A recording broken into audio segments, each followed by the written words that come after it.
ഈ മാസം നിനക്ക് അല്ലാഹു തന്ന മാസമാണ്. ഈ മാസം നിനക്ക് ശുദ്ധിയാകാനുള്ള മാസമാണ്. അതുകൊണ്ട് പടച്ച റബ്ബിന്റെ മുന്നില് ഒരു ലജ്ജയുമില്ലാതെ ചെയ്തു പോയ പാപങ്ങൾ ഓരോന്നായി പാതിരാത്രി എഴുന്നേറ്റ് 2 റക്അത്ത് നമസ്കരിക്കണം. ആരും കാണാതെ എല്ലാവരും വീടിന്റെ അകത്ത് കിടന്ന് ഉറങ്ങുമ്പോ രാത്രി 2 മണിക്ക് 2:30ക്ക് 3 മണിക്ക് ഈ എഴുന്നേറ്റിട്ട് ബുധപെടുത്തിട്ട് നിസ്കാര പായിക്കകത്ത് കയറിയിരുന്ന് വീടിന്റെ വാതിലടച്ചിട്ട് റൂമിന്റെ ലൈറ്റ് അണച്ചിട്ട് പടച്ച റബ്ബിന്റെ മുന്നിൽ സുജൂദിൽ കിടന്നിട്ട് അല്ലാഹുവിനോട് പൊട്ടിക്കരഞ്ഞുകൊണ്ട് പറയണം, നാഥാ പൊറുക്കന്റെ പാപമോ സയ്യിദീ വെറുക്കാതെ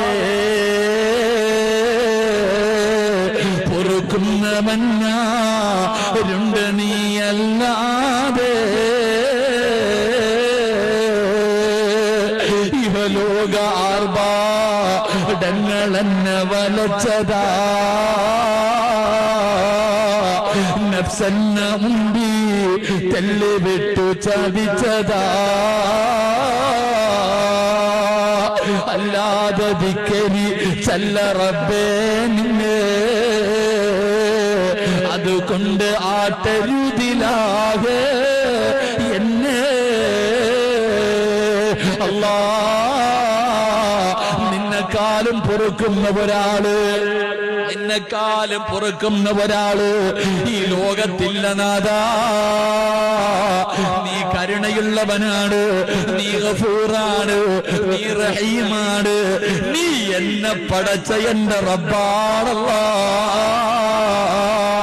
എന്റെ കയ്യിൽ പല പിഴവുകളും സംഭവിച്ചു പോയി തമ്പുരാന്. ശൈത്താൻ ചതിച്ചതാ, നഫ്സ് വഞ്ചിച്ചതാ, പെട്ടുപോയതാ.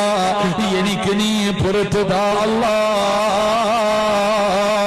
എന്ന് പടച്ച റബ്ബിനോട് ചോദിക്കാൻ നീ മറന്നു പോകരുത്.